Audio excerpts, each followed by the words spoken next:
Kain! Kagagaling ko lang sa school. Nagsundo ng aking alaga. Ganito ang outfit pag punta ng school.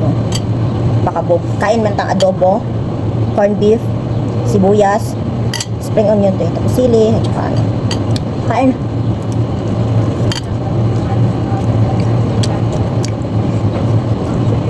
Nakatisundo ako ng alaga ko.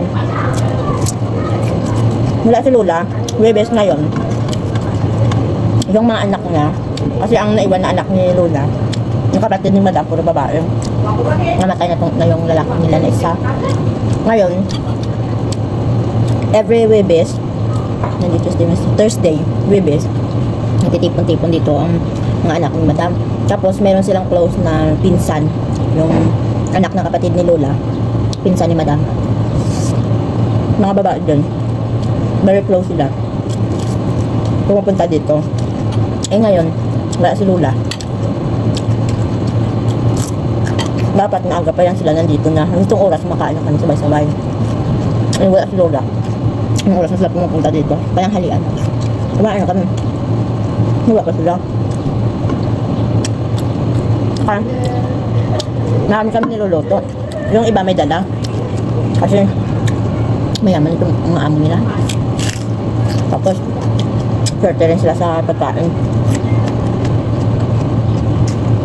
So, mamaya pa daw sila alas 4 na 5 pupunta. Wala.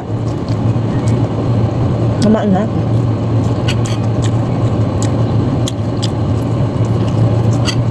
Adobo, Philippine style. Along the style na adobo. Maasim.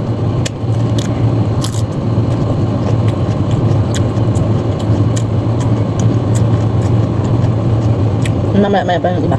Ang daming yaman dito. Tapos, dito sa amo ko, dapat dalawa kami.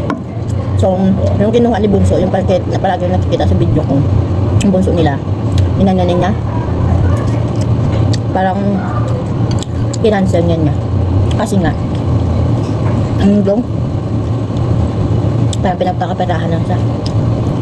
Hindi na sumasagot sa mga text niya. Parang di daw willing na pumunta dito. Pinakancel niya. Ngayon, kinunan ko ng bago.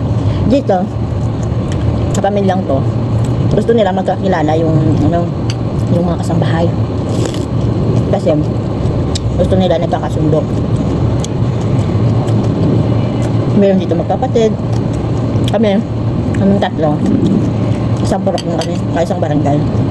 Naubos yung date, memory, space. Ayun. Paano siya sa akin, napahanap siya. Sayang naman, kapag sa iba ko pa binigay. Okay naman kasi dito. Kaya yung kakilala kong kinuha ko. At least magkasundo kami sa bagay-bagay. Magkakasundo kami sa trabaho.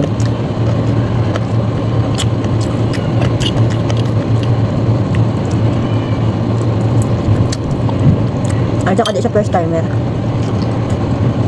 Gusto ko i-abroad din.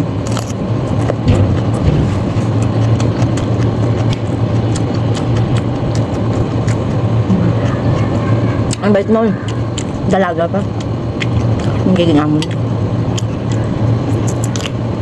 Kain, eat. It's dirty. Bye-bye. Bye. Why?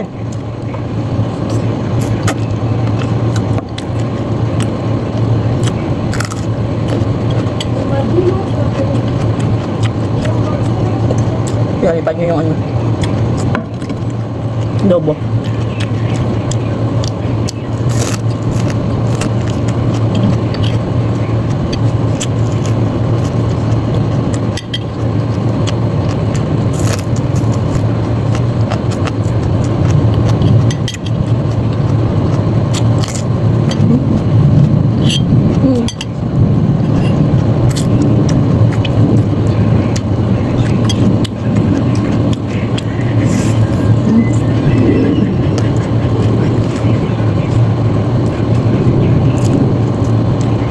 Dito masaya na mga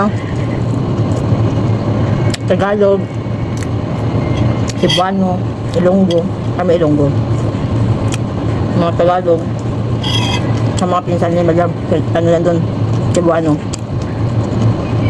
Sa kapatid niya, mga Tagalog. Kaya, ang saya.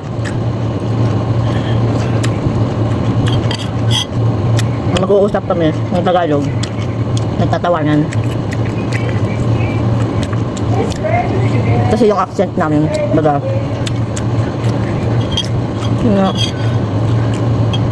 namin kami dito.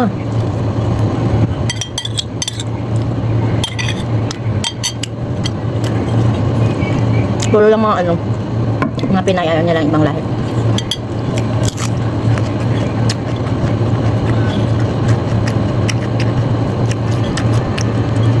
Halos dito, mga Pinay. Mga kasambahay dito.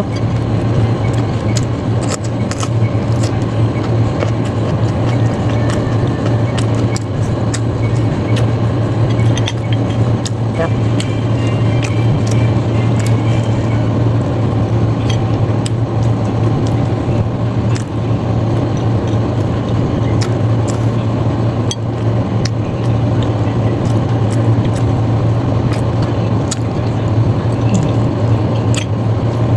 So yun lang. Bye.